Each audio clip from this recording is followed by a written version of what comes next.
बिस्मिल्लाहिर्रहमानिर्रहीम। अस्सलाम वालेकुम व्यूअर्स।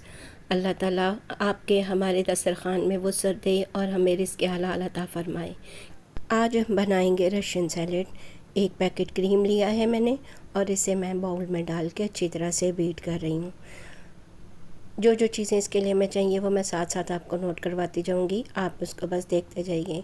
ये मेरे पास 2 कप मायोनीज़ है, वो मैं डाल रही हूँ। ये छोटे कप हैं, बड़ा वाला कप नहीं है। 2 कप मायोनीज़ मैंने सिंपल मायोनीज़ इसमें मिक्स की है 1 पैक क्रीम के अंदर। अब इसको अच्छी तरह से बीट करेंगे। बीट करने के बाद कुछ फ्रूट्स इसमें मैं शामिल करूँगी, वो आप देखते जाइए।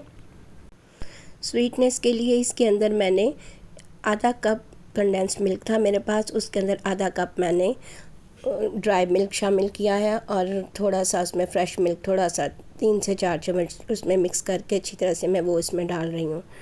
इससे ज़रा टेस्ट और ज़्यादा क्रीमी और अच्छा हो जाएगा। अब इसके बाद इसको अच्छी तरह से बीट करने के बाद मैं इसके अंदर शामिल कर रही हूँ 1.5 कप मैक्रोनी थी मेरे पास, जिसे मैंने बॉईल करके रखा था ठंडा करके। अब मैं इसको इसमें शामिल कर रही हूँ।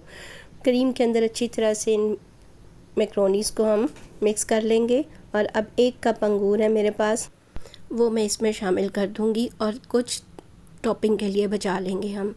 अब नेक्स्ट मेरे पास कीवी है 1 कप, आप देख रहे हैं बारीक कटे हुए जो पीसेस हैं मैं वो इसमें डाल रही हूँ। कुछ मैंने स्लाइस करके रखे थे, वो टॉपिंग के लिए बचा लेंगे।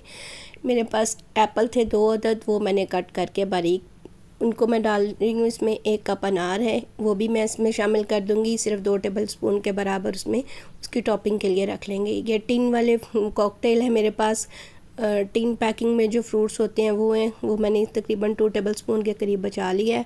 इसी तरह डेट्स है मेरे पास 10 से 12 अदद। चंद दाने मैंने उसके जो है उसके बीज निकाल के उसको वैसे ही रहने दिया और बाकी बारीक कटिंग करके मैंने इसके अंदर शामिल कर दी हैं और सबको अच्छी तरह से मैंने मिक्स कर लिया है। सब फ्रूट्स को अच्छी तरह से मिक्स करने के बाद आप देखिए कुछ इस फॉर्म में आ गया। 1/4 कप मैंने इसके अंदर बादाम शामिल किए हैं। तकरीबन 2 टेबल स्पून के करीब मेरे पास किशमिश थी, वो मैंने इसके अंदर डाली है। चंद 1 टेबल स्पून के करीब मैंने उसकी गार्निशिंग के लिए बचा लिए हैं। बाकी कुछ ड्राई फ्रूट्स थे वो जो मैं उसके ऊपर गार्निश करूँगी। अब इसे मैं डिश आउट कर रही हूँ। इसे आप अच्छे से उसको किसी भी डिश में निकाल लें और उसको अच्छी तरह से ऊपर से स्पून के साथ, स्पैचुला के साथ उसको उसका लेवल बराबर कर लें। आप अपनी चॉइस के मुताबिक इसमें शुगर भी थोड़ी ऐड कर सकते हैं। अब इसकी टॉपिंग करूँगी मैं कुछ ड्राई फ्रूट्स के साथ, तो आप भी इसको देख लें और अच्छे तरीके से आप इसकी अपनी मर्ज़ी के मुताबिक भी इसकी टॉपिंग कर सकते हैं। ये देखिए मैंने कुछ इसके ऊपर अखरोट, कीवीज़ के कुछ पीसेस थे, कैशू था और ये अनार के दाने, ये सारे मैं इसके ऊपर लगा रही हूँ। उसके बाद मैंने इसके ऊपर कुछ रेजिन जो है किशमिश वो स्प्रिंकल कर दूँगी और ये अच्छी सी प्यारी सी डिश जो है वो मेरी रशियन सैलेड की तैयार है। आप इसे ज़रूर ट्राई कीजिएगा। ये खाने में भी बहुत मज़े की है और देखने में भी बहुत अच्छी लग रही है।